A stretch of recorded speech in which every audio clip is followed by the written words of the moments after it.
there's always, you always have to have, as a policeman, you always have you're always aware of the unknown. So you're always assuming it's the worst. So assuming that I have an opportunity to just reduce my danger, but how? And it's not how me. Have you reduced it? Because if I know, in advance, I don't understand where I'm losing you here, but we've established that you don't know. That's my point. No, you don't know. You say I know, but you don't. I do. I may very well know that you have guns. I will know you have guns registered to you.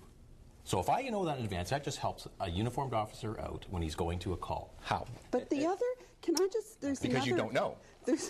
There's another angle on this. Well, there are actually two. Something like the DNA database is not complete. We do not have DNA in it for every single person in the country. However, it has been shown to be a very useful tool because what police say generally is more information is better than less. So you can have DNA samples that's one point.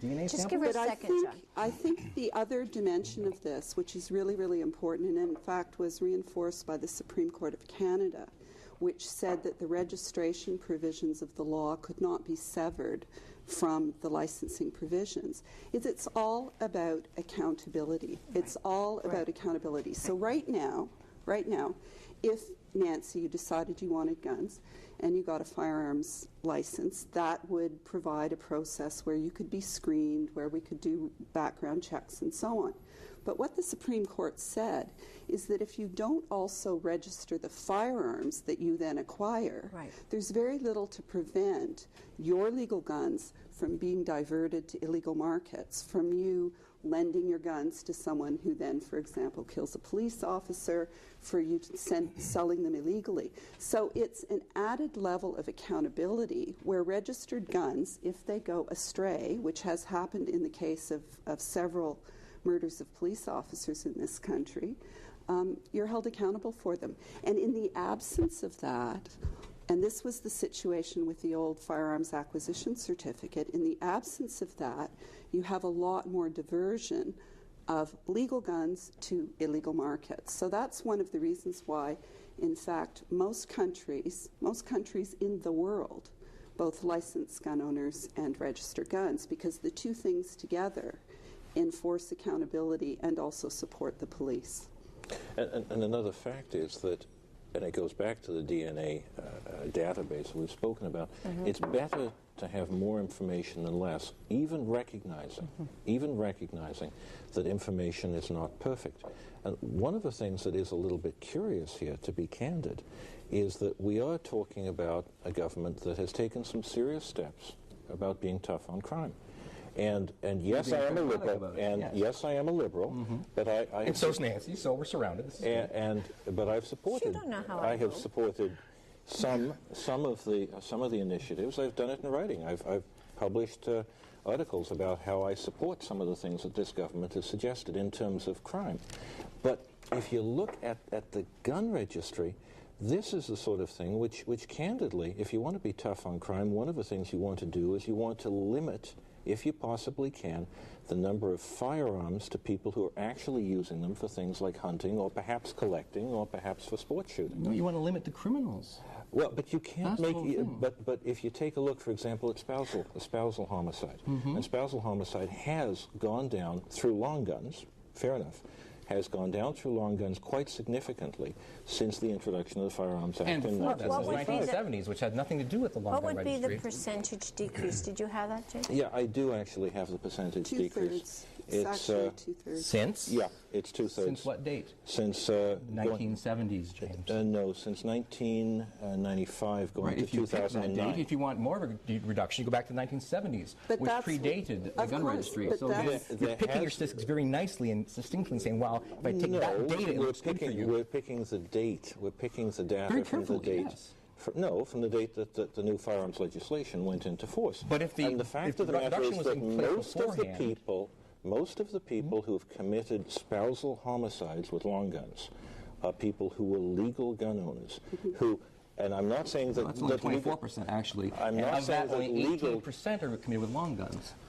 So what I really think we should get to is, why are there spousal murders with a knife, a fist, a bat, a gun, anything? That's of concern. Well, let me tell you something. It's not a concern? Of course it's a okay, concern. At least we agree on that. Let me deal with something that I can talk about myself. I do a fair amount, or I do some work with criminal defense work in Nunavut. And if you look in Nunavut, there is a significantly higher rate of homicide, significantly higher than in the South. And there are many reasons for that, including the poverty, the various problems, the cultural issues. I'm going to ask you to hold that thought, James, and come back. Okay. After the break, come back and we're going to talk a little bit more about the use of guns, the number of guns, and the importance of gun registration. We'll be right back. I'd like to go back to a York Region focus for a moment, if I may, and ask Detective Wright. Could you tell us a little bit about the York Safe and Secure program?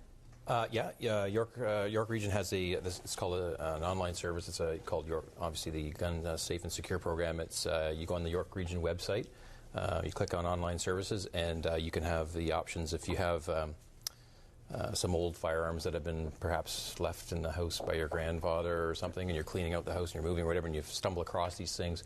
You can make an appointment for a uniformed officer to come and pick those firearms up and get rid of them for you. They'll also do things like house checks, make sure if you have any questions about safety and proper storage and things like that, you can make an appointment and have an officer check your storage, make sure you're okay with the requirements. Oh, that's good. Yeah, it is good.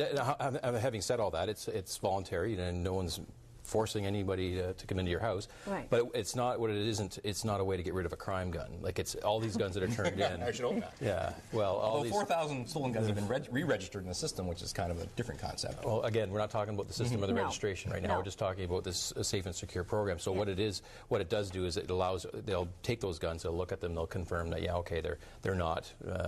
If there's any inkling that there is a further investigation required, then that'll happen. But it's just a good way to get rid of old firearms. Right, and another way of getting rid of them is through the kind of services you're offering. Could you share with the audience this evening what happened on March 10th, with Folkestone? York was involved in a fairly significant project called Project Folkestone. It was a joint forces operation with the OPP, Toronto, Windsor City, Corrections Canada, and the ATF in the United States, where there was a group of people smuggling in firearms from the Windsor area, and then those guns were inevitably making their way up the 401 to the Toronto and GTA area. So on March 10th was a takedown of that, and it was like 28 warrants were done at the end of the day, and I think 12 of them were here in the region, and Windsor warrants were done as well, and in Toronto and Durham region as well. Right, so we are a little bit safer. Yeah.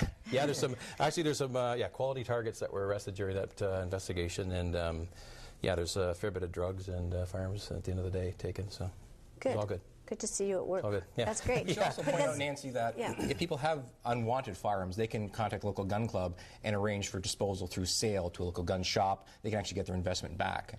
As long as it's registered in the system, they'll be happy to help them through that and actually get their money from it, rather than getting destroyed.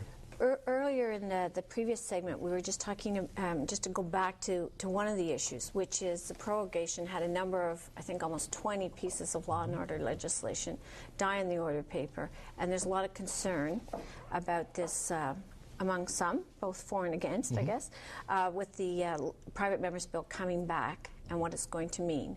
And if indeed it is an erosion of the public safety mandate to have a repeal of the long gun registry. Wendy, you were very involved, obviously, in the initial legislation back in 93, 95 federally. And I just found it ironic, I was doing a little research for the show, that in that case, you were, obviously busy lobbying with others, the House of Commons. It was a Liberal-sponsored bill, wasn't a private member's bill, it was a government bill, but it was the Tory whip of the Senate at that time who rounded up the vote to make sure that legislation happened.